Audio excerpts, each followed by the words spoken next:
Bom dia, eu vou falar para vocês hoje sobre um grupo de plantas chamado Pteridófita. As pteridófitas, conhecidas também comumente como samambaias, como essa aqui, que eu tenho em mãos, em verdade as samambaias fazem parte do grupo das pteridófitas. Mas o que eu posso dizer assim que chama muita atenção é que foram as pteridófitas as primeiras a apresentarem tecido de condução de água, sais minerais e os fotossintáticos, que são as substâncias orgânicas. Ou seja, essas plantas que saíram do ambiente aquático porque sim, a vida teve origem no ambiente aquático, e as primeiras plantas que habitaram, que colonizaram o ambiente terrestre, elas precisaram resolver alguns problemas. O primeiro, a água, porque ao sair da água, como elas reservariam essa água? Né? Depois, como elas transportariam essa água, e o problema também da reprodução. Enfim, as pteridófitas, elas são consideradas como plantas vasculares sem sementes. Eu acho essa definição muito boa. Por quê?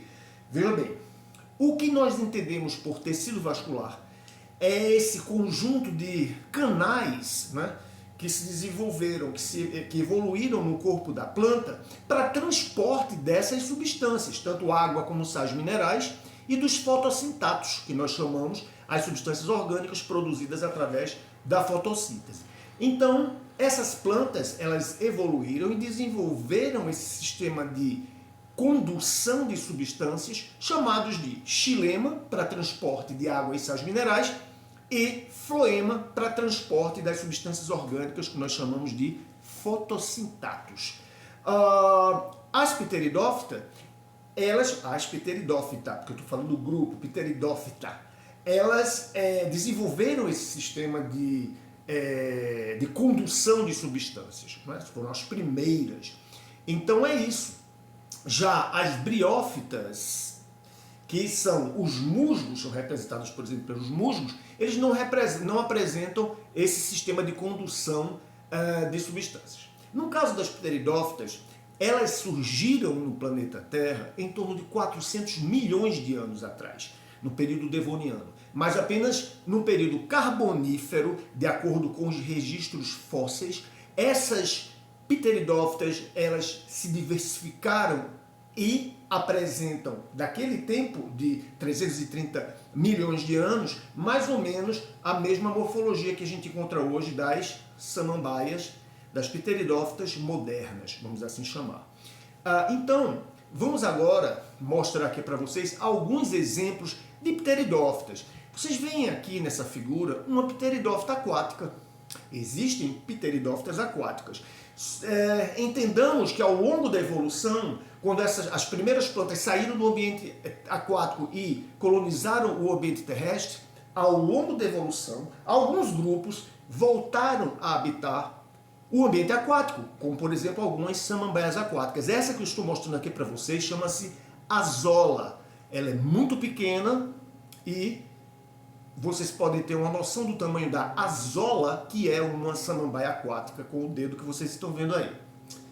Essa outra aqui chama-se salvínia.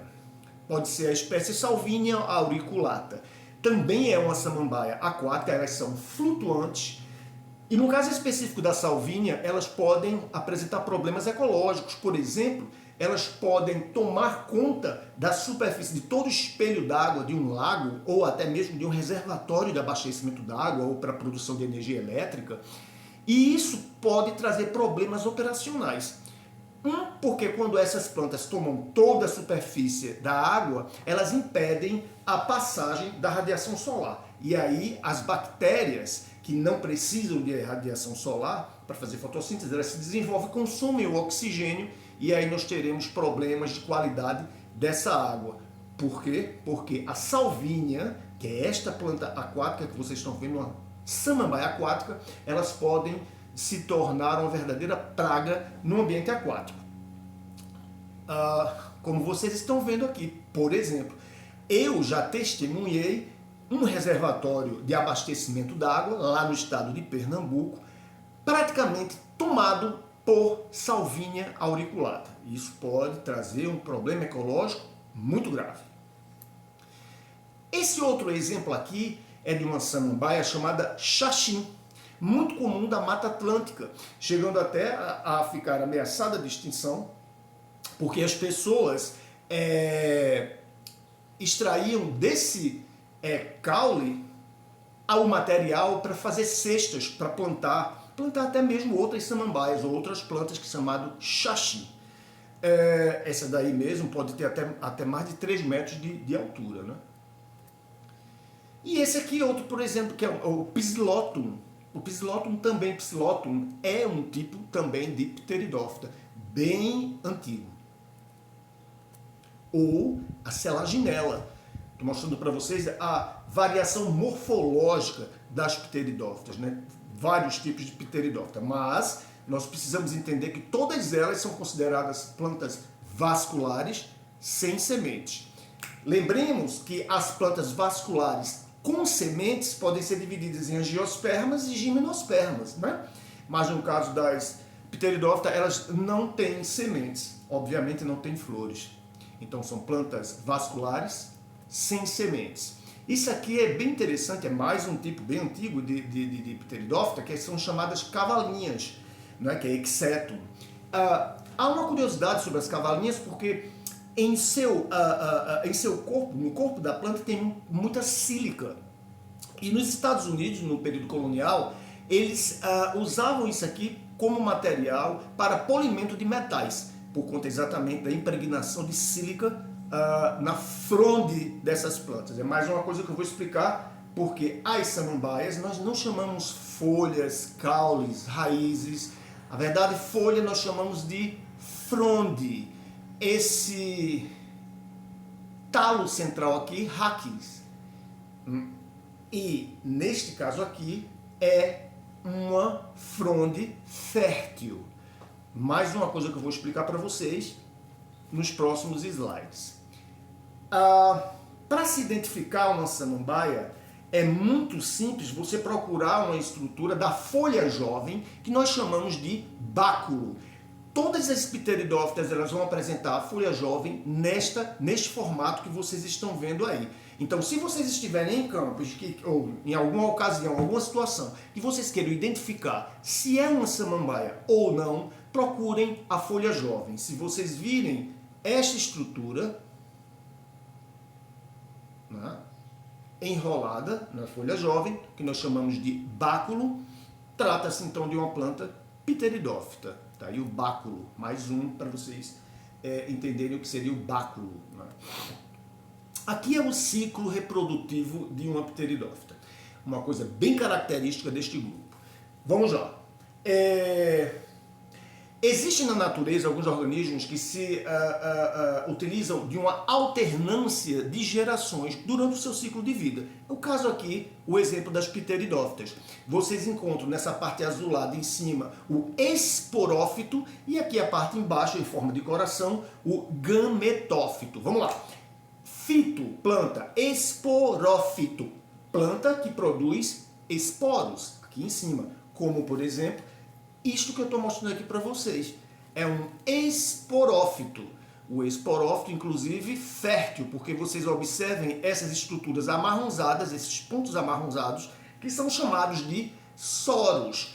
Dentro desses soros, esta planta produz os esporos. Daí o nome esporófito. Mais uma coisa interessante é que no caso das pteridófitas, os esporófitos, eles são a geração conspícua. O que é que significa? É a geração que a gente observa, que a gente percebe, são visualmente você enxerga fácil os esporófitos, elas são grandes. Já os gametófitos faz parte de um momento do ciclo de vida de uma pteridófita e eles são diminutos, são pequenos, difíceis de se observar na natureza.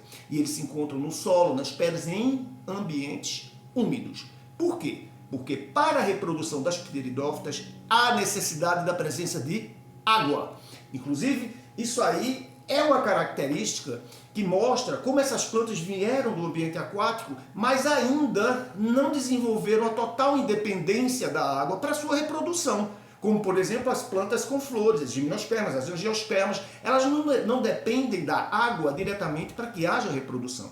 Já no caso das samambaias, vocês encontram aqui a geração gametofítica, que é essa formação de coração, onde tem os órgãos sexuais.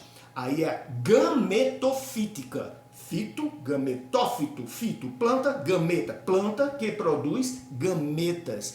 E não é, no caso das samambaias, a geração conspícua, a geração mais visível, que nós podemos assim dizer. Então, neste gametófito, existirão órgãos sexuais para a produção de células sexuais masculinas, que no caso daqui nós chamamos de anterozoides, e as células sexuais femininas, que são os oogônios, dentro de estruturas chamadas de arquegônios, em forma de garrafa. Tudo aqui neste gametófito. Mas aí, no caso, os anterozoides, que são os gametas masculinos, eles precisam de nadar. Eles são, inclusive, flagelados. Eles têm flagelos que vão ajudar ele na natação. Porque eles precisam se locomover na água até encontrar o órgão sexual feminino e aí sim ocorrer a fecundação. Então, as pteridófitas dependem da água para completar o seu ciclo de vida. Ok? Mais uma coisa que eu posso falar aqui para vocês, o esporófito, ele é uma geração diploide, ele tem o dobro de número de gametas, de cromossomos, o dobro de número de cromossomos. No caso do gametófito, acontecerá a meiose, né, que é a divisão reducional, e vai reduzir esse número de cromossomos à metade, para a formação dos gametas. O gameta masculino, anterozoide, e o gameta feminino, oogônio, certo? Quando acontece a fecundação, ou seja, quando acontece o encontro do anterozoide com o oogônio, se formará um zigoto, e aí sim, com o número completo de cromossomos, uma célula diploide, ok? Já os gametas são células haploides. Então, mais uma coisa da alternância de gerações das pteridófitas. Vamos lá. Está aqui mais uma representação para que vocês entendam que existe uma geração esporofítica, que inclusive isso aqui é um esporófito de uma samambaia, e uma geração gametofítica, que é essa daqui, onde vai acontecer a formação dos gametas. Entenda que existem essas estruturas aqui embaixo do gametófito, que são os rizóides. Nós não chamamos raízes para as samambaias, são rizóides. O caule embaixo, estolão, às vezes subterrâneo, mas nós não usamos esses termos caule, folha, como nós usamos para as angiospermas.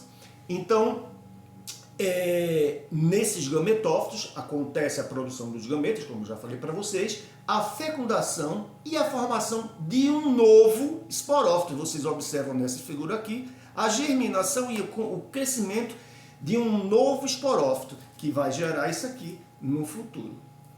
Assim completa-se o ciclo reprodutivo das pteridófitas. Só não falei de uma coisa. Os soros, que são essas estruturas amarronzadas que vocês estão vendo aqui, eles vão produzir os esporos, né? Que são exatamente esses pontos que vocês estão vendo sendo liberados aqui. E são liberados por conta de temperatura, de pressão, então eles explodem e liberam esses esporos, né? Esses esporos são liberados, lembre-se que são diploides, e eles caem no solo, e no que cai no solo eles germinam num novo gametófito. Aliás, eu falei errado para vocês, isso aqui é a germinação de um gametófito. O gametófito é germinado através do esporo, e aí sim vai produzir este gametófito aqui, e o gametófito, aí sim, opa, travassos, mostrei errado no começo, hein? Aqui é, agora sim, o surgimento de um novo esporófito, tá bom? Então, correção feita. Aqui existe liberação dos esporos, germinação, sim, nós usamos o termo germinação de um esporo para a formação de um gametófito, e está aqui o gametófito maduro, onde vai acontecer a produção dos gametas, masculino heterozoide, feminino oogônio. Fecundação, e quando existe a fecundação, a formação de um novo esporófito, que é isto aqui no futuro, quando eles são adultos. Eu espero ter ajudado, ter contribuído para um pouco do conhecimento desse grupo de planta que nós chamamos tão convenientemente de plantas vasculares sem sementes. Muito obrigado. Eu sou o Dr. Travassos Sade e estou falando agora daqui sobre Pteridófitas.